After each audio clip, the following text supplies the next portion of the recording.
Kepala Badan Kepegawaian dan Pengembangan Sumber Daya Manusia Kabupaten Oku mengungkapkan telah menyiapkan pelaksanaan rekrutmen CPNS Oku tahun 2021, salah satunya membentuk Panselda. Untuk seleksi BKPSDM Oku juga telah mempersiapkan peralatan sendiri sehingga bisa digelar di Kabupaten Oku. Menurut Mirdaili, Kepala BKPSDM Oku, untuk kesiapan fasilitas CAT sendiri Oku sudah siap, bahkan sudah standar BKN. Hal tersebut diklaim sukses digunakan pada rekrutmen CPNS Oku tahun 2020 kemarin. Pada masa pandemi COVID-19 ini, pihaknya akan melaksanakan protokol kesehatan secara ketat.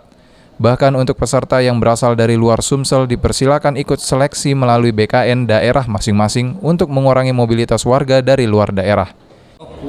Kemarin kami sudah koordinasi dengan BKN.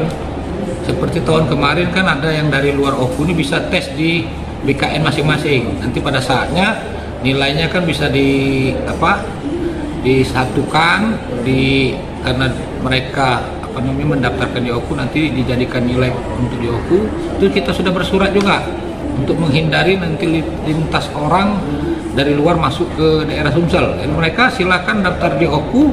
Kalau nanti diperkenankan oleh BKN, tesnya nanti di BKN setempat. Misalkan dia dari Surabaya, BKN Surabaya, hasilnya nanti diakumulasikan di peserta tes CPNS. Hingga saat ini proses pendaftaran peserta seleksi belum dibuka dan diperkirakan akan dibuka oleh Kemenpan RB akhir Juni ini. Ari Pranika, PAL TV.